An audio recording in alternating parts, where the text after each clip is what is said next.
Breaking news tonight, the White House flexing new military might in the showdown with North Korea. A nuclear-powered sub packed with guided missiles now making its way to the Korean Peninsula. This comes as Pyongyang announced it's holding an American hostage. Will Ripley is the only Western journalist in North Korea tonight, and he's out front. He was just steps away from boarding a flight out of North Korea, but something happened at the Pyongyang airport, and now an American citizen is in custody. This airport is one of the only ways in and out of North Korea. Just a handful of flights pass through on any given week. And it was here that North Korean authorities detained a man over the weekend as he was trying to board a flight out of the country. Kim Song-duk, who goes by Tony Kim, had just finished several weeks of teaching at the Pyongyang University of Science and Technology, a private institution where foreign professors, including Americans, teach North Korean students. In a statement to CNN, the university says, "We understand this detention is related to an investigation into matters not connected in any way with the work of the university. Details of that investigation or any charges against Kim remain a mystery." So far, North Korea has stayed silent. Complicating matters, Washington does not have diplomatic relations with Pyongyang. All communications go through the Swedish embassy, which confirmed to CNN Kim's detention but refused further comment. The U.S. State Department also says it's working on the case. Please, it made the worst mistake of my life. Kim joins at least two other U.S. citizens also in North Korean custody. University of Virginia student Otto Warmbier was on a sightseeing tour last year when he was accused of removing a political sign from a hotel wall. His sentence, 15 years hard labor. Kim Dong-chol is a naturalized U.S. citizen serving 10 years hard labor on spying charges. The status of both men, unknown. This apparent third detention of an American citizen comes on the heels of a new warning from the Pentagon after North Korea threatened to take out a U.S. aircraft carrier.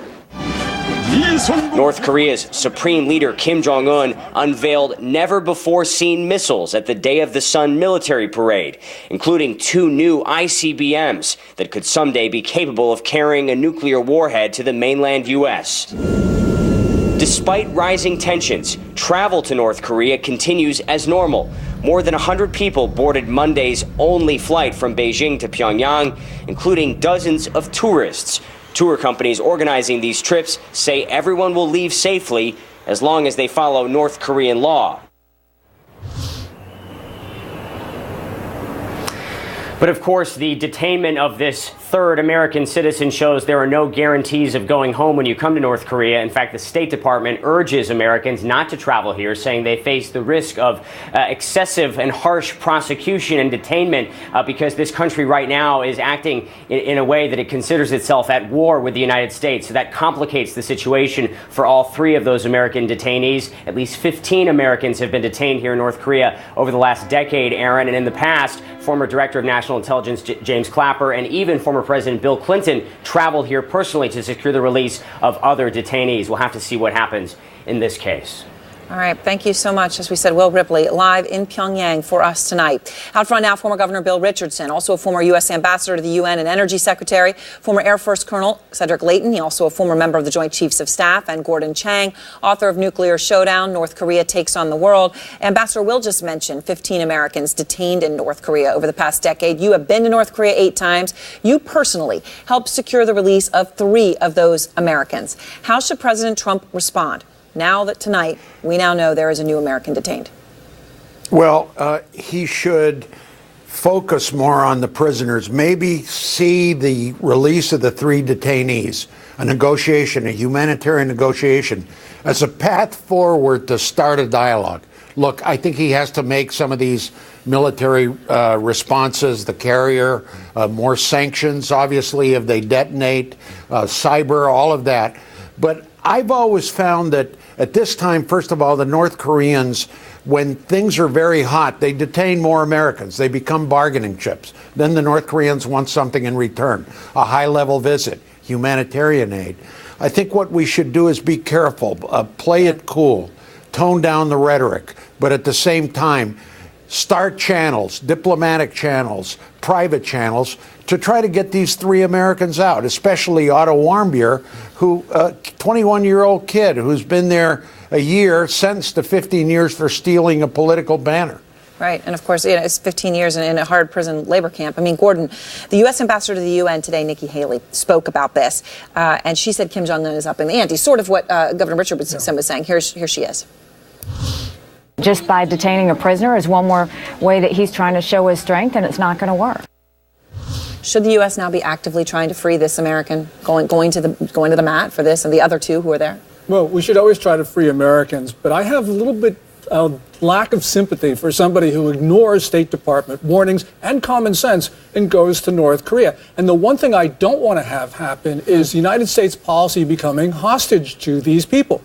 Because, we are creating incentives for Kim Jong-un to grab Americans in the future. Because, we used to, in the past, spend, Bill Clinton, James Clapper, Jimmy Carter, all these people to Pyongyang to secure their release. And that means North Koreans are going to grab more. So we've got to stop this dynamic. And when somehow. you use the word grab, I will say, having been in the DMZ and walked over onto the North Korean side in the UN area where you can do so, they warn you if you go too close, if they want, they can grab you over the line. I mean, literally the word grab, you're not using it lightly. Colonel, North Korea is now threatening to sink the USS Carl Vinson. And the North Korean state-run paper wrote, our revolutionary forces are combat ready to sink a U.S. nuclear-powered aircraft with a single strike. The USS Vinson is now in the Western Pacific, going to be obviously heading up off the coast of North Korea. Is North Korea really capable of doing what it threatens? Not really, Aaron, and the reason it's not capable of doing that is because the Vinson and its carrier strike group have a lot of defenses that can protect against almost everything that the North Koreans can throw at them. The other thing is that the North Korean tactics that would be used in a case like this are ones that really would not work against the Vinson or any of the other ships in this group. So let me ask you, Ambassador, is Donald Trump right then to send the nuclear submarine with guided missiles to sit off the coast of North Korea? Strategically, that's the right thing to do. Yeah, that is the right thing to do. We have to have a response. And what I don't like is I think Ambassador Haley did say we have to look at a preemptive military strike. I think that's unrealistic. It's bad policy. What I think we need to look at is, yes, more intensive work on the part of China.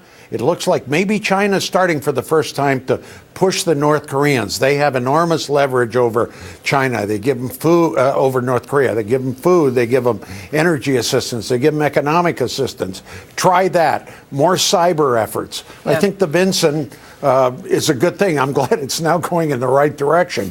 But remember, we've got 30,000 American troops on the DMZ. We've got 50,000 in Japan. 25 million. South Koreans in Seoul. That, let's use diplomacy, strong partnerships with China, our allies. But the show of force, the Vinson, that's good. But let's not overdo it with talk of a preemptive military strike. I know the North Koreans. They're easily agitated. They don't think like us. They don't negotiate like us.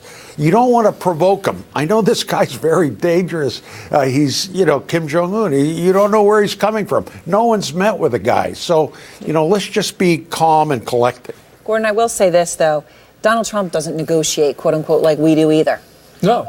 Could he be, the person who could negotiate with Kim Jong-un, or is both of their unpredictability perhaps the biggest threat we face? Well, Trump is probably the only person in the West who can do this. The Kim family has been masters of creating a sense of crisis, and they've done that over a course of decades. And now Kim Jong-un has met his match in the American president. Now, he's making Kim Jong-un very nervous. That is the precondition to getting this solved, but it's also the precondition to history's next great crisis.